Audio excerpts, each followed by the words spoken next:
All right, guys. My people, how on a day today? Happy New Week to every one of you right there. Listen, there's fire on the mountain. Yes, there's big fire on the mountain. Una don hear say Tinubu allegedly planning to run for third term. Many of us are saying Tinubu cannot come back in second term, right? Tinubu is currently planning to run for third term. Yes, I said something like this on my broadcast. For those of you that is following NWATCH media, I said it so many times. You know, so when we talk, because we will not be pastor, some people don't take us serious. I talk and say, Tinubu captured Lagos State. There's every possibility that Tinubu can capture Nigeria, probably forever. Even after his death, the people he put in places will still be running the country. Some of you say, where do they talk? Where do you know? Where do you know? Listen, it's right here on the table right now that Tinubu is not even planning for the second term that you and I planning to remove him. Tinubu is planning to run for third term. Once he wins the second term, he will change the constitution. Then we go get sense for this country. My people, Erufai and I come expose this. A lot of people have said something about this. Samba has this to say concerning this particular matter. My people, this video from Rufai, from Samba, then from Abati, all of them will shock una, don't be small. Let's watch this together. Now, former Nigerian President Olusegun Obasanjo has refuted long-standing claims that he attempted to extend his presidency beyond 2 terms, insisting that he never sought such a move. Well, Obasanjo made the remarks on Wednesday during the Democracy Dialogue hosted by the Goodluck Jonathan Foundation in Accra, Ghana. He stressed that no evidence exists to back that speculation.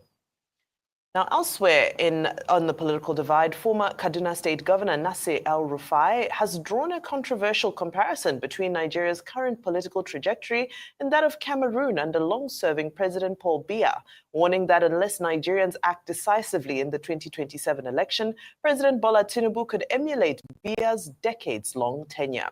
He also further took a dig at the president, describing him as a fake Democrat, especially over the recent alleged attacks on members of the African Democratic Congress, ADC, in parts of the country.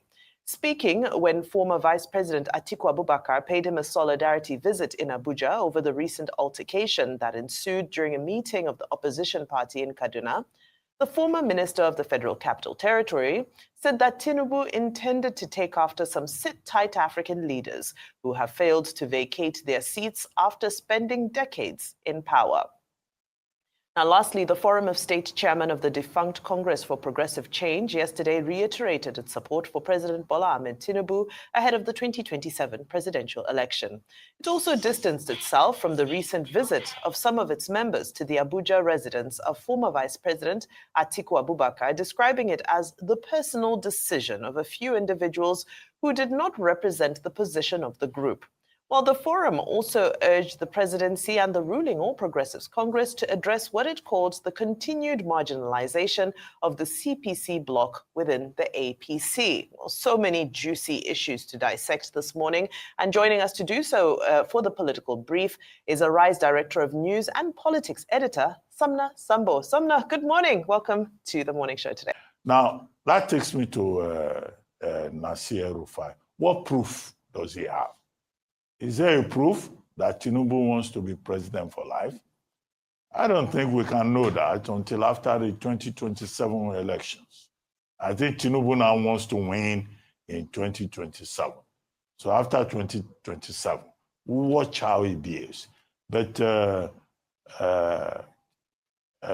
El-Rufai receiving Waziri Adamawa, what do you expect them to say in a meeting? Of course, they will cook up a conspiracy against President Bola Ahmed Tinubu. But do you, as the main watcher of politics, have you seen from body language or behavior that President Tinubu wants to be president for life? Let's start with the issues of the third term, the aborted third term, as many would like to put it. the first point here is that not so many Nigerians, people within the international community actually believe former President Olusegun Obasanjo.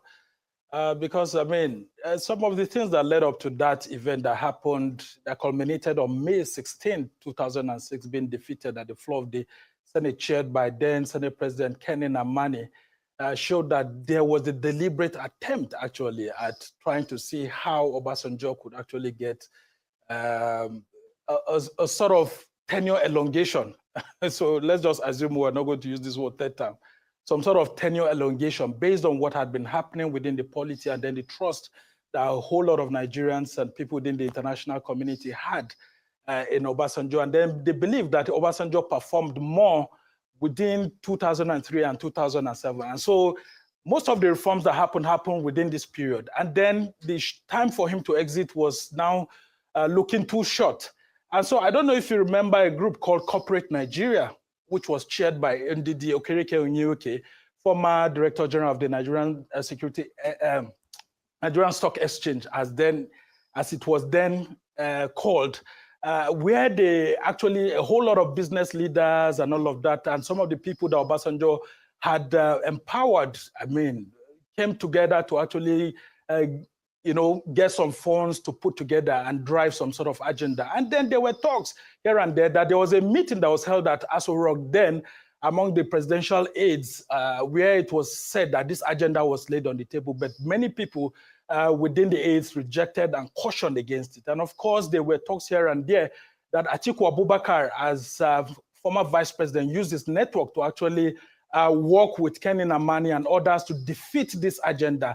That political reform conference that you talked about, there were lots of talks here and then by then Deputy Senate President Ibrahim Mantul that, they were actually leading this move for a third time to be introduced. And so the Nigerian media was there. We watched it. We saw a whole lot of things. So when Obasanjo says all of this, it will sound very unbelievable and many people wouldn't want to believe him.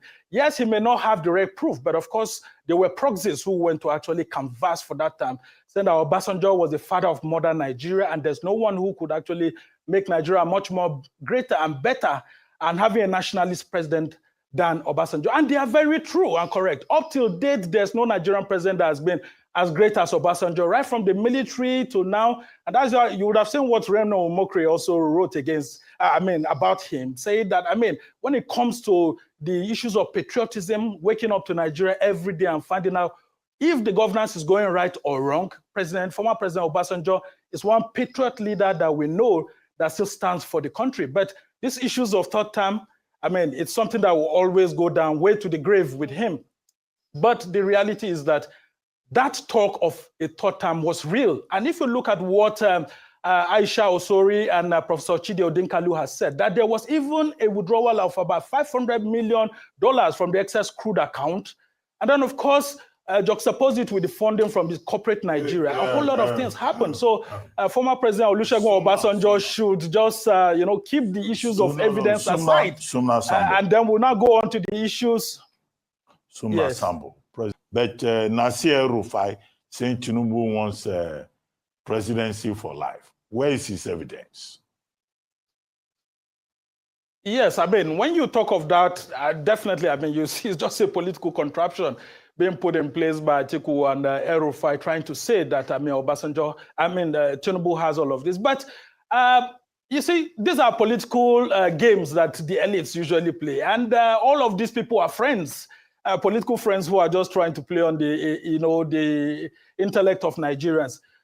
What I'm saying here is that Rufai and Atiku Abubakar are suffering from the same thing that Tinubu actually suffered from this set of people. Because in 2003 to 2007, don't forget, Rufai was FCT minister, Atiku Abubakar was vice president, and Tinubu was facing the heat from the Obasanjo led administration then, and he was being, pushed here and there. So here we are 20 years on, Tinubu is president, Rufai is in opposition, Atiku is in opposition, and Tinubu is trying to pay them back. So my suspicion is that it is what is happening at the National Assembly that's making Rufai to feel this way, that the National Assembly under President Bola Tinubu seems to have been totally hijacked, and everybody seems to be kowtowing to what President Tinubu wants. And so from their own thinking, if the National Assembly doesn't seem to be standing on behalf of the people, and it's looking like an extension of the executive branch of government, then of course, President Tinubu has a further ambition. But President Tinubu is entitled to a second term, and he's not in his second term that will start, saying all of this. So I just want to say that Nigerians should be very careful of some of the things that they hear from the opposition. All right. Because we don't have enough proof. I want to... but my suspicion is that it is coming from this angle, actually. Do not get into government and they push the people aside. There are reasons why we have checks and balances. There are reasons why political parties should continue to maintain their colors, especially in the National Assembly when they get elected. But I can tell you that President Tinubu knows the consequence too. He can't try that. Because when former President Olusegun Obasanjo, in one way or the other, through his body language, had this idea coming up, a whole lot of people rose up. The media was against it, the CSOs and all of that. Yes, it may look like the media and the CSOs are weakened under our current democratic practice. But nonetheless, I can tell you that the Nigerian people will not allow that to happen. But yes, those opportunities are there. And most times, Nigerian leaders always feel that when they get into their second term, it's too short.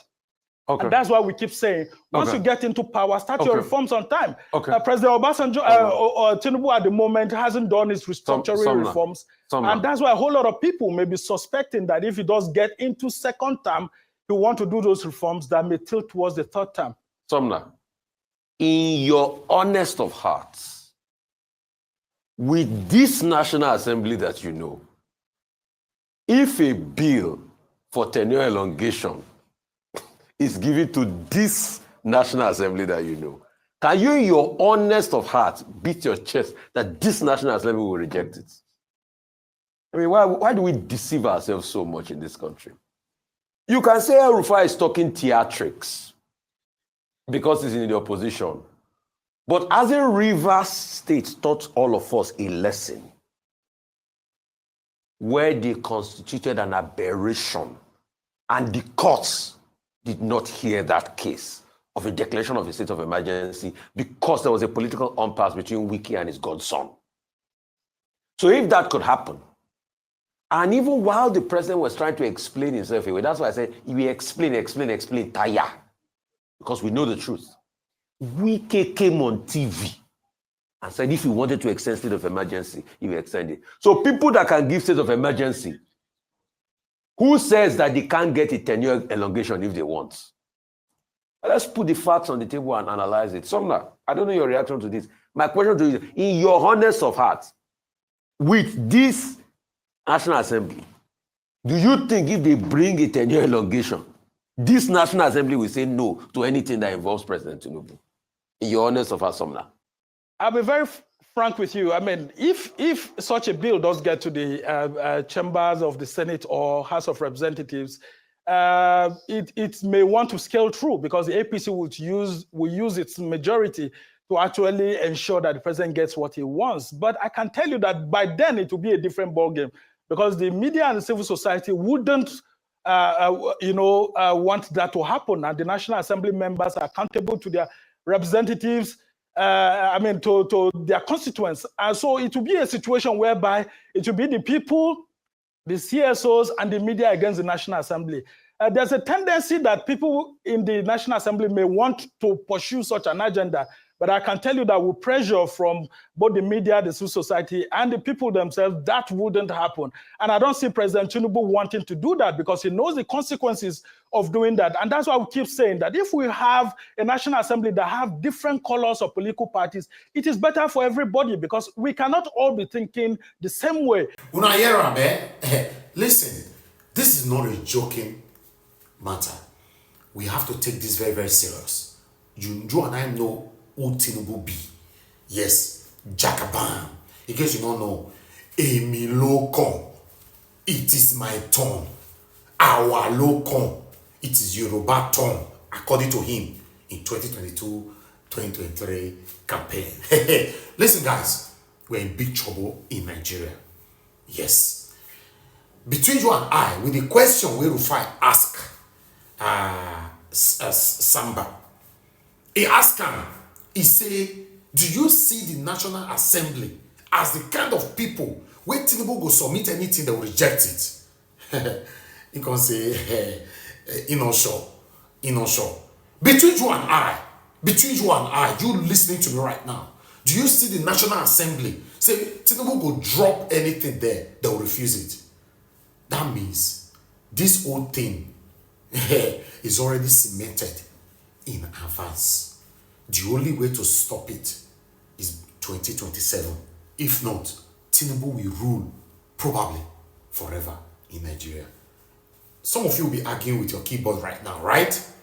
Remember what happened with some of the African countries in the past or currently. My people, let's put our heads together to speak in one voice. What do I know? This is NWATCH Media. Join us every day, 7 p.m. Nigerian time. Let's continue to talk about the things that's affecting you and I. Take care, guys, and bye for now.